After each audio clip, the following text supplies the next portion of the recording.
जय माता दी भक्तों, आज हम आपको इस वीडियो के माध्यम से बताएंगे कि चैत्र नवरात्रि और शारदीय नवरात्रि मनाने के पीछे क्या कहानी है और इन दोनों नवरात्रियों में क्या अंतर है। साल में 4 बार नवरात्रि का पर्व आता है। पहला चैत्र के महीने में इस नवरात्रि के साथ हिंदू नव वर्ष की भी शुरुआत होती है। इसे चैत्र नवरात्रि कहा जाता है। दूसरी नवरात्रि आश्विन माह में आती है, जिसे शारदीय नवरात्रि के नाम से जाना जाता है।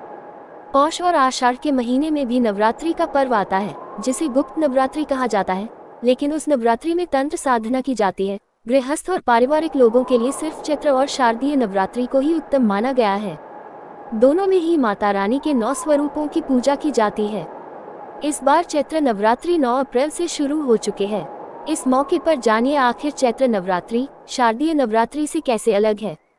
कहा जाता है कि जब धरती पर महिषासुर का आतंक काफी बढ़ गया और देवता भी उसे हरा पाने में असमर्थ हो गए, क्योंकि महिषासुर का वरदान प्राप्त था कि कोई भी देवता या दानव उस पर विजय प्राप्त नहीं कर सकता। ऐसे में देवताओं ने माता पार्वती को प्रसन्न कर उनसे रक्षा का अनुरोध किया। इसके बाद माता रानी ने अपने अंश से 9 रूप प्रकट किए, जिन्हें देवताओं ने अपने शस्त्र देकर शक्ति संपन्न किया। ये क्रम चैत्र के महीने में प्रतिपदा तिथि से शुरू होकर 9 दिनों तक चला। तब से इन 9 दिनों को चैत्र नवरात्रि के तौर पर मनाया जाने लगा। जबकि देवी दुर्गा ने आश्विन के महीने में महिषासुर पर आक्रमण कर उससे 9 दिनों तक युद्ध किया और 10वें दिन उसका वध किया। इसलिए इन 9 दिनों को शक्ति की आराधना के लिए समर्पित कर दिया गया।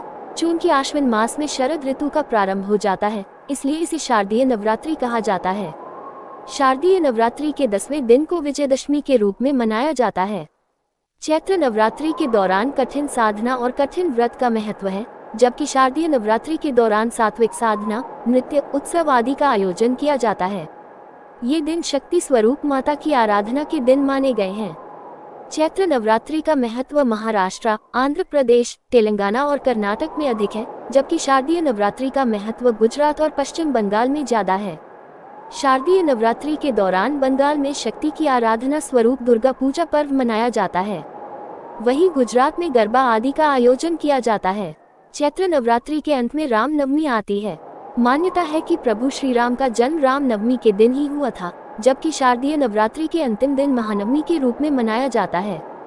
इसके अगले दिन विजयदशमी पर्व होता है। विजयदशमी के दिन माता दुर्गा ने महिषासुर का मर्दन किया था और प्रभु श्री राम ने रावण का वध किया था। इसलिए शारदीय नवरात्रि विशुद्ध रूप से शक्ति की आराधना के दिन माने गए हैं। मान्यता है कि चैत्र नवरात्रि की साधना आपको मानसिक रूप से मजबूत बनाती है और आध्यात्मिक इच्छाओं की पूर्ति करने वाली है। वहीं शारदीय नवरात्रि सांसारिक इच्छाओं को पूरा करने वाली मानी जाती है। धन्यवाद। जय माता दी।